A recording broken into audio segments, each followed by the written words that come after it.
Let me tell you about our pathologist. He was a 25-year-old young man with a rather attractive appearance. He replaced a professor who had left our group in the middle of the semester. He had just finished graduate school and was inexperienced, but he had a good teaching style, and we listened to him with our mouths open. His lectures were dictated, so we recorded them on a tape recorder. During one lecture, he told us the following story. We have an Institute of Obstetrics and Pediatrics in Rostov, and we have a lot of stillborn and sick babies. My university used to buy cadavers of babies from this institute at high prices for teaching students and for museums. I worked there as a lab technician for the pathologist, helping with autopsies, but mostly just doing hygiene. After graduation, I was allowed to dissect corpses on my own, without an assistant. At that time, the university was purchasing corpses after car accidents and small corpses from the NIAP. Surgical students worked with adult corpses. They knew what and where to stitch. I dealt with children. About 10 very viable corpses. I decided to divide the work into 3 days. In the evening, when I had finished everything, I went to the morgue and locked the door from the inside. I had only Nurse Xenia with me. We placed the boy's body on the table. Xenia awkwardly turned her face away from the table and said she wanted to leave the operating room. I gave her permission, got all the instruments ready, and began the autopsy. This was my first experience with a child's body, so I acted slowly and carefully. I was about to remove the skin from the head and cut open the skull when I heard the baby crying. Thinking the midwife had given me a live baby, I dropped everything and ran to the refrigerator, which I did. Xenia's eyes widened when she saw me. "What are you looking for?" I replied, "A baby somewhere crying." Xenia opened her mouth and said I was crazy. The baby wasn't crying. I pulled her away and carefully examined all the children to make sure. They were all pale and cold, with no signs of life. I went back to work, checked my brain, opened it again, and heard the baby crying again. I ran to the refrigerator a second time. Jan followed me. "Are you crazy?" They were still lying there, and no one was crying. I went into a rage and locked myself in the treatment room. As you know, the door is steel, heavy, and soundproof. They took out the organs, examined them, diagnosed a heart defect, put everything together, and started stitching. And the baby cried again. Only here, in the operating room. I thought it was Xenia, but she sat quietly in the corridor. The crying didn't stop. I decided to hurry to finish the work, referring to the fact that today I was overworked. I quickly carried the boy out and took the girl in my arms. As I made the incision, I heard crying again, as if the baby was crying out in pain. I don't know why, but like the famous A. Sudarskin, I injected an anesthetic. And of course, the crying stopped immediately. Since then, I've come to believe in life after death. And when I operate on children, I always give them anesthesia.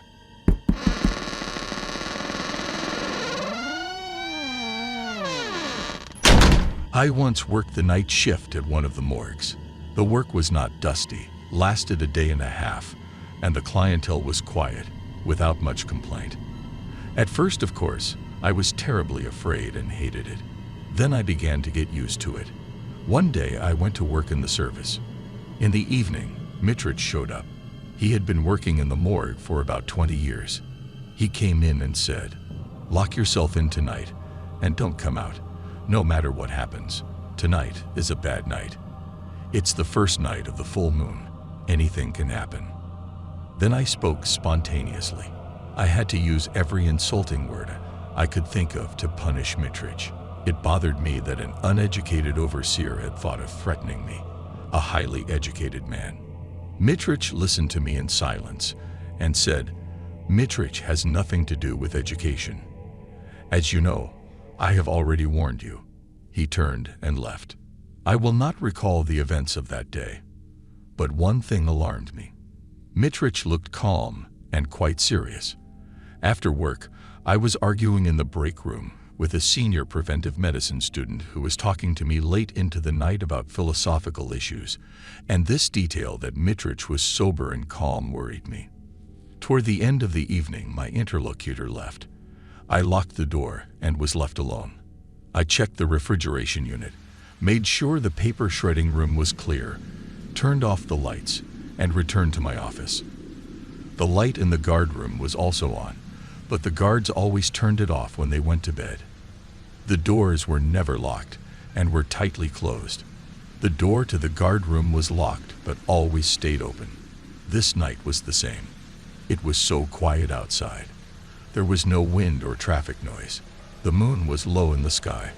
I read Grimmelshausen and listened occasionally to the silence. At midnight, I felt sleepy. I decided to go to bed. I heard the creaking of a door in the corridor. Cautiously, barely audible, but the door creaked. I looked out of the guard room. The light in the corridor was dim, scattered. It was dark where the door was, and I could not see anything. I felt uncomfortable, but I decided to go and see why the door was open. I stepped confidently outside, the sound of my footsteps giving me confidence. And then, in the darkness ahead of me, I saw, or rather felt, a barely perceptible movement. I remember it clearly. Whatever happens, don't go out without warning me. I slowly returned to the room, knocked on the door, and locked it. I heard the rustle of footsteps in the hallway cut off before the door. Then I heard a loud tug on the doorknob outside. The doorknob was yanked hard on the outside of the door, creating a gap of a few millimeters, but the latch prevented me from entering any further. Dim dark silhouettes flickered in the void, and the distinctive smell of dead bodies permeated the waiting room. The next second, I grasped the doorknob tightly. Then something very creepy tried to enter from outside the hallway. It yanked on the door, pulled the handle, banged on the frame and the walls, and it was all happening in silence. Not even the sound of heavy breathing could be heard. From behind the door came the smell of formaldehyde and cold, and when night fell, there was dead silence in the hallway. No one else was scratching at the door. No one else was crying. Still, I stood there, unable to let go of the doorknob, my fingers white with tension. A persistent call brought me back to reality and forced me to open the door. The hallway was empty and ordinary. As usual, the lock was stuck and took a long time to open. Eventually, it managed to be opened. On the porch, the man on duty finished cheerfully. "Oh no, you're sound asleep. I've been calling you for an hour," he marveled.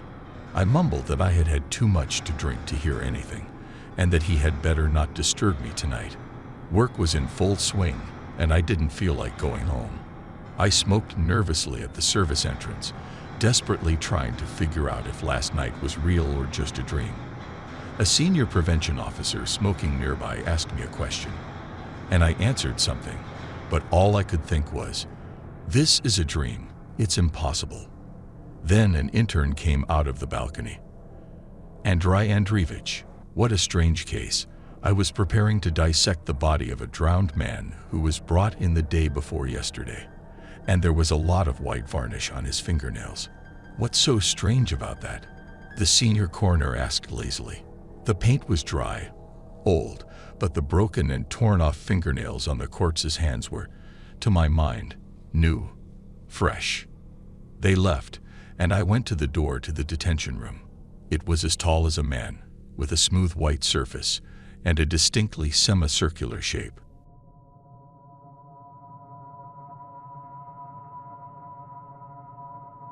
When I moved to 6th grade, there was a new boy at my desk. By the end of the school year, we were inseparable, but after graduation, we went to different cities. We were quiet kids then, and it never occurred to us that our friend's father had turned gray at a young age. At least we knew that he worked in the medical field, but we didn't pay much attention to it. A few years later, when I met my friend again at a gathering, he told me this terrible story. It turned out that Dennis's father was a pathologist in forensic medicine. I think that was his name.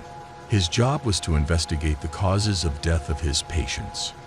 Dennis well remembered an incident when his father, like an ordinary father, went out in the evening for an important phone call, and returned as a shaved-headed father.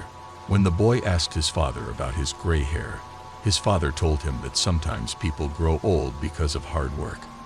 The boy realized that his father had become quiet and gloomy, while his mother always tried to speak softly and quietly in front of him. Later, as an adult, his mother told him about the night his father's hair turned gray. The neighbors were concerned that a young girl living next door had not returned for a week after a quarrel with her husband, who had left with a suitcase. There was silence in the apartment. No one answered. When the police broke down the door, they found the girl dead. They had to find out what had caused her death. Dan's father was doing his job. At that moment, a moan came out of the victim's mouth. She opened her eyes and grabbed her father Danny's hand. She immediately lost consciousness from the shock and sense of unreality of what was happening.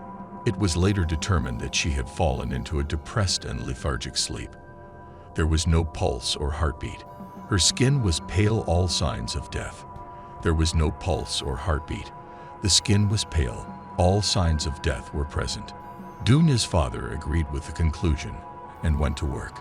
Fortunately, the girl woke up during the autopsy and survived, but Dunya's father, at age 34, suffered from heart disease, along with gray hair.